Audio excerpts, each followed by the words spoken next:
and high forehead, painfully reddened by the pressure of the hat.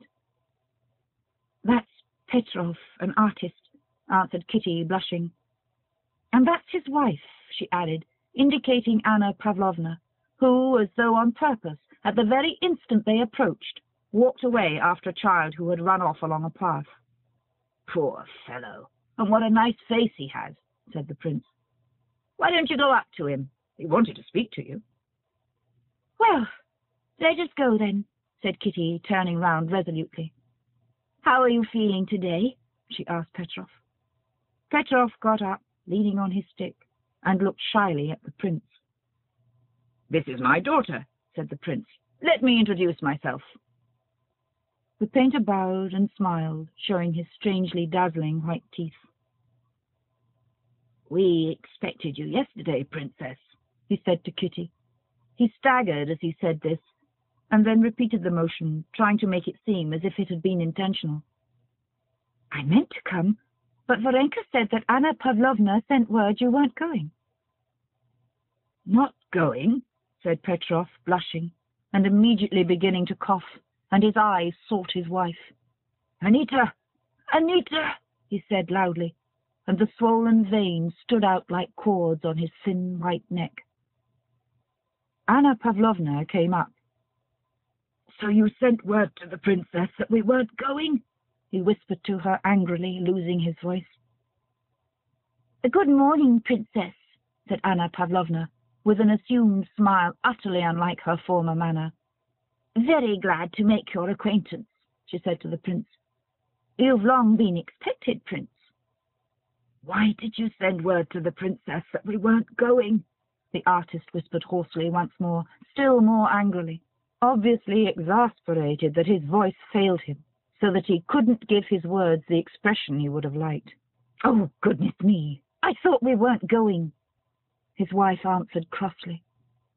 "What, when—" He coughed and waved his hand.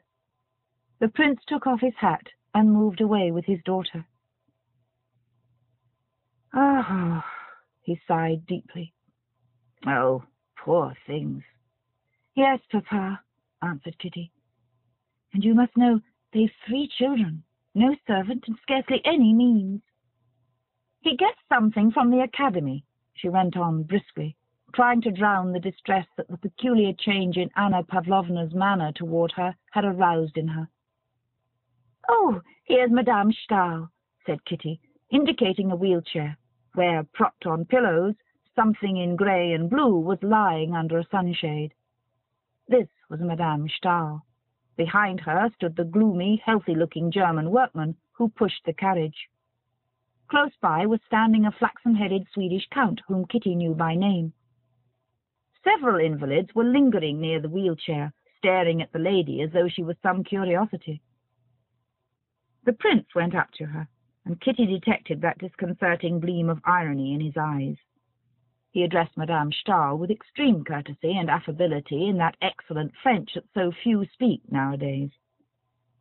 "I don't know if you remember me, but I must recall myself to you to thank you for your kindness to my daughter," he said, taking off his hat and not putting it on again.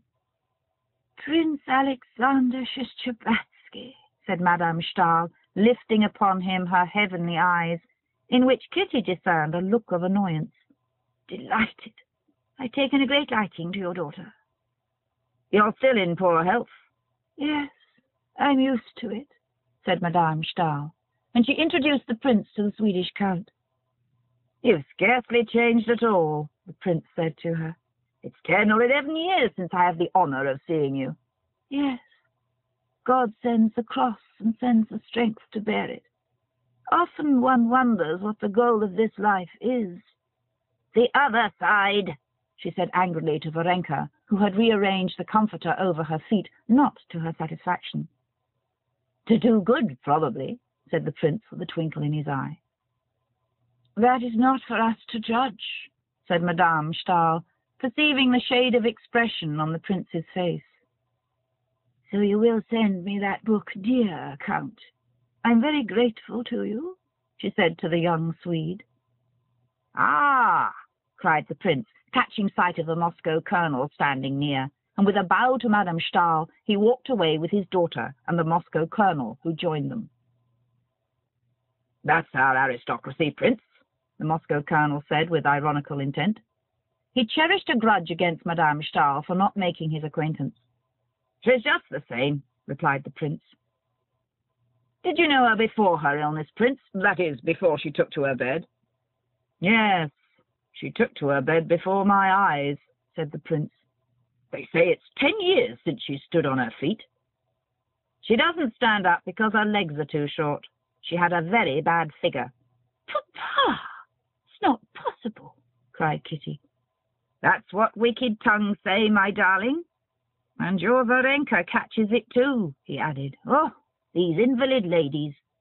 "Oh, no, Papa," Kitty objected warmly. "Varenka worships her. And then she does so much good. Ask anyone. Everyone knows her and Alina Stahl." "Perhaps so," said the prince, pressing her hand with his elbow. "But it's better when one does good in such a manner that no one knows of it." Kitty didn't answer, not because she had nothing to say, but because she didn't care to reveal her secret thoughts even to her father. But strange to say, although she'd made up her mind not to be influenced by her father's views, not to let him into her inmost sanctuary, she felt that the heavenly image of Madame Stahl, which she had carried for a whole month in her heart, had vanished, never to return, just as the fantastic figure made up of some clothes thrown down at random vanishes when one sees that it is only some garment lying there. All that was left was a woman with short legs, who lay down because she has a bad figure, and tormented patient Varenka for not arranging her comforter to her liking. And by no effort of the imagination could Kitty bring back the former Madame Stahl. Chapter 35. The prince communicated his high spirits to his own family and his friends, and even to the German landlord in whose rooms the Shcherbakskys were staying.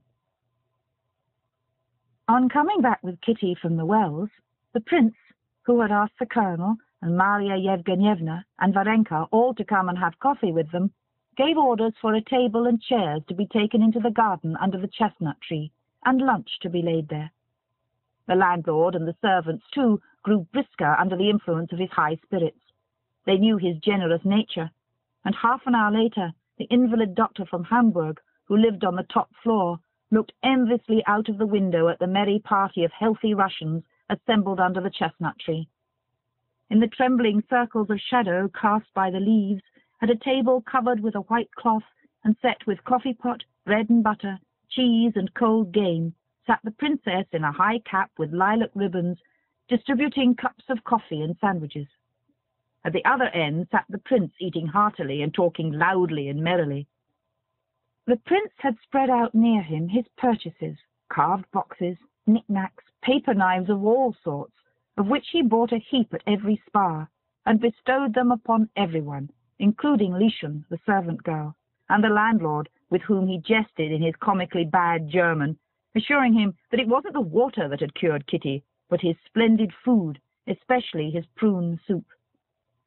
The princess laughed at her husband for his Russian ways, but she was more lively and good-humoured than she had been all the while she had been at the spa. The colonel smiled, as he always did at the prince's jokes, but as far as regards Europe, of which he believed himself to be making a careful study, he took the princess's side. The simple-hearted Maria Yevgenyevna simply roared with laughter at everything absurd the prince said, and his jokes made Varenka helpless with feeble but infectious laughter, which was something Kitty had never seen before. Kitty was glad of all this, but she couldn't be light-hearted. She couldn't solve the problem her father had unconsciously created for her by his good-humoured view of her friends and of the life that had so attracted her. To this doubt there was joined the change in her relations with the Petrovs, which had been so conspicuously and unpleasantly marked that morning. Everyone was happy, but Kitty couldn't feel cheerful, and this increased her distress. She knew a feeling such as she had known in childhood, when she had been locked in her room as a punishment, and had heard her sister's merry laughter outside.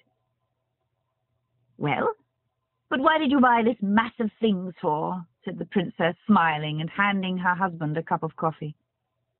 One goes for a walk, one looks in a shop, and they ask you to buy. Eminence, Excellency, Serene Highness. As soon as they get to Serene Highness, I can't hold out. I lose 10 thalers. Well, it's simply from boredom, said the princess. Of course it is. Such boredom, my dear, that one doesn't know what to do with oneself. How can you be bored, Prince? There's so much that's interesting now in Germany, said Maria Yevgenyevna. But I know everything that's interesting. The prune soup I know, and the pea sausages I know. I know everything. No, you may say what you like, Prince. Their institutions are of interest, said the colonel. But what is there interesting about it? They're all as pleased as a shiny kopeck. They've conquered everybody, and why am I to be pleased at that? I haven't conquered anyone. And I'm obliged to take off my own boots. Yes, and put them away too. In the morning, get up and dress at once, and go to the dining room to drink bad tea. How different it is at home. You get up in no haste, you get cross, grumble a little, and recover again. You've time to think things over. No need to hurry about anything. But time's money. You forget that, said the colonel. Time indeed. That depends. Why, there's time one would give a month of for 50 kopecks, and time you wouldn't give half an hour of for any amount. Isn't that so, Katinka? What is it? Why are you so depressed? I'm not depressed. Where are you off to? Stay a little longer, he said to Varenka. I must be going home, said Varenka, getting up, and again she went off into a giggle. When she'd recovered, she said goodbye and went into the house to get her hat. Kitty followed her. Even Varenka struck her as different. She wasn't worse, only different from what she had thought her before. Oh dear, it's a long time since I've laughed so much, said Varenka, gathering up her parasol and her bag. How nice he is, your father. Kitty didn't speak. When shall I see you again? Asked Varenka. Mamma meant to go and see the Petrovs. Won't you be there? Said Kitty, testing Varenka. Yes, answered Varenka. They're getting ready to go away, so I've promised to help them pack. Well, I'll come too then. No, why should you? Why not? Why not? Why not? Said Kitty, opening her eyes wide and clutching at Varenka's parasol so as not to let her go. No, wait a minute. Why not? Oh, nothing. Your father has come, and besides, they will feel awkward at your helping. No, tell me. Why don't you want me to be at the Petrovs? You don't want me to. Why not? I didn't say that, said Varenka quietly. No, please tell me. Tell you everything? Asked Varenka. Everything, everything, Kitty assented. Well, there's really nothing of any consequence. Only that Mikhail Alexeyevich, that was the artist's name, had meant to leave earlier, and now he doesn't want to go away, said Varenka, smiling. Well, well, Kitty urged impatiently, looking darkly at Varenka. Well, and for some reason Anna Pavlovna told him that he didn't want to because you're here. Of course, that was nonsense. But there was a dispute over it. Over you. You know how irritable these sick people are. Kitty, scowling more than ever, kept silent. And Varenka went on, speaking alone, trying to soften or soothe her, and seeing a storm coming, she didn't know whether of tears or of words. So you'd better not go. You understand. You won't be offended. And it serves me right, it serves me right, Kitty cried quickly, snatching the parasol out of Varenka's hand and looking past her friend's face. Varenka felt inclined to smile, looking at her childish fury, but she was afraid of hurting her. How does it serve you right? I don't understand, she said. It serves me right because it was all false, because it was all pretense and not from the heart. What business had I to interfere with outsiders? And so it's happened that I'm the cause of a quarrel and that I've done what nobody asked me to do. Because it was all a fake. A fake. A fake. False. Why did you have to pretend? Said Varenka gently. Oh, it's so idiotic, so hateful. There was no need whatever for me. Nothing but falseness, she said, opening and shutting the parasol. But why? To seem better to people, to myself, to God? To deceive everyone? No, now I won't descend to that. I'll be bad, but anyway.